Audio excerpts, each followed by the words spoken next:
Welcome to the Mobile Home Park Mastery Podcast, where you will learn how to identify, evaluate, negotiate, perform due diligence on, finance, turn around, and operate mobile home parks.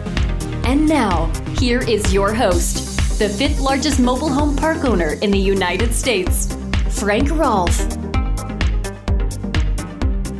With interest rates at a 40-year high, it can look appealing to do what's called a wrap note when buying a mobile home park. This is Frank Rolfe, the Mobile Home Park Mastery Podcast. What is a wrap note and how does that work? Well, let's assume that the mom and pop seller already has a mortgage on the mobile home park at a low rate. You really don't want to replace that loan, right? Because if you do, you'll have to pay a higher interest rate. So mom and pop may propose to you, here, let's do this instead. We'll leave my existing mortgage in place. We won't tell the lender. I'll go ahead and then wrap an additional mortgage over that one in the form of a second position, and then you just give me the down payment. So does that work? Can you effectively circumvent traditional interest rate fluctuations by doing the wrap note construction? Well, people have done it for a long time. I've seen mobile home parks bought and sold using wrap notes for at least 25 years now. But there are some issues you have to be aware of. There are two big risks when you do a wrap mortgage. First, you might get caught by the lender. And if the lender catches you, what could happen? Well, the lender might call that note due in full. Now, people would say, why would a lender do that? Why would a lender on a perfectly fine performing mortgage suddenly say, wait a minute, you lied to me. You violated your loan covenants. I want to go ahead and get that loan paid off here at the bank. Because sometimes bankers do get upset when you violate the terms of the loan. So just because you're current on the loan, just because your park meets the current occupancy and all those items, it doesn't mean they're still going to take it very well when you have effectively lied to them. The second problem what you have when you do a wrap note is the property is still not titled into your name. It's titled into the name of the old mom and pop. So what happens if you do your wrap note construction and then years later you want to have the park in your name and mom and pop says, nah, I don't want to do it anymore. Or mom and pop are incapacitated or mom and pop die. So there are some risks to doing the wrap note. So how do you mitigate those various risks of doing a wrap construction? Well, the first thing you can do is you can go to the bank or you can at least read the loan document to see whether a wrap note is legal or not. Because in some cases, if you read the loan documents, in fact, it does allow for a wrap construction. So that would be step one. See if it is illegal, and perhaps it isn't. Number two, why don't you just go to the bank and legally and properly assume the loan? We've done that many times. If you go to mom and pop's bank, and bear in mind, mom and pop, the bank has this loan on this mobile home park, and it's probably performing well, and it has for years, and they're perfectly happy with the collateral, and they know all about the collateral, and it's seasoned, and it's been performing. Well, that's a much better loan for the bank than if you were to pay off that loan, and they have to go out and find somebody else to loan money to. Now they're making a loan with a stranger on some strange concept, probably not anywhere near as good on paper as a mobile home park. So it would behoove the bank often to go ahead and let you assume the existing loan because that existing loan is deemed by the bank to be safer and therefore, on a risk-adjusted basis, more positive, more profitable for the bank. So that's another option you have. Just go to the bank and say, hey, I'm buying this mobile home park. It's got an existing mortgage, and I want to go ahead and improve on it and make it an even better property and make it more profitable and raise the rent and fill it up and all that. Do you want to let me assume it? And often the answer would be yes. Number three, just put a smaller amount down.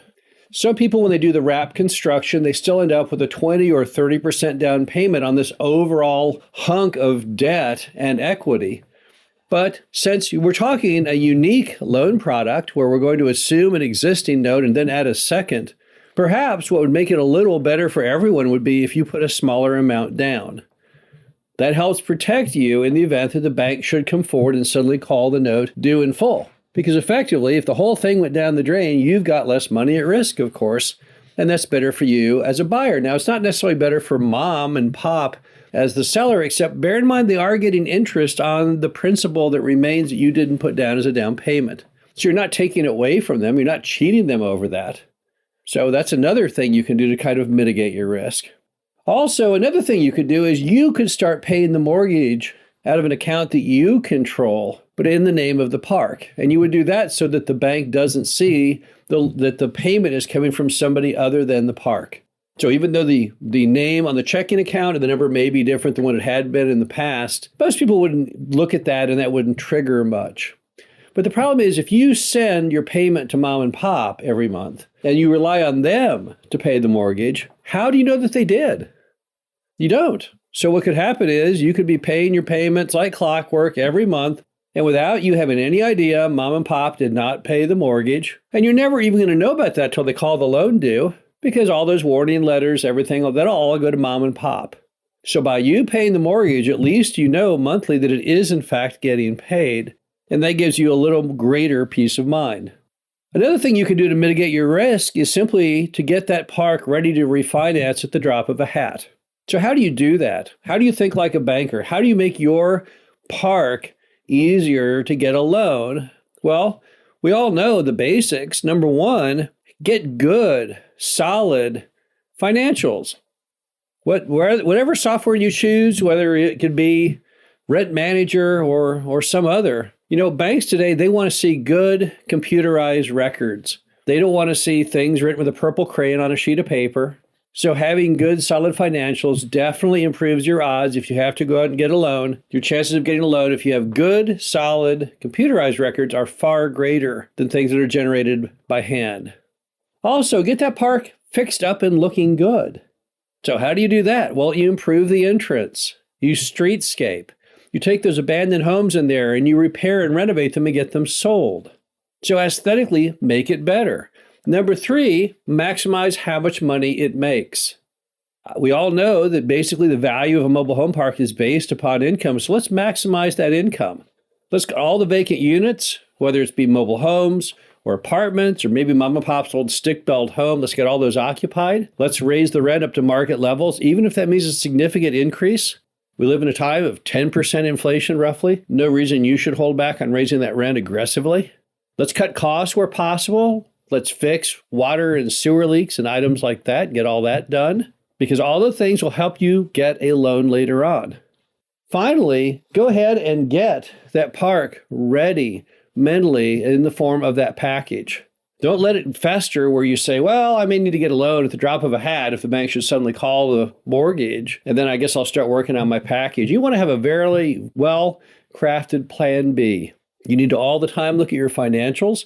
You need to have good photographs of your park ready to go at the drop of a hat. Parks look much better during the summer months than they do during the winter months when all the leaves fall off the trees.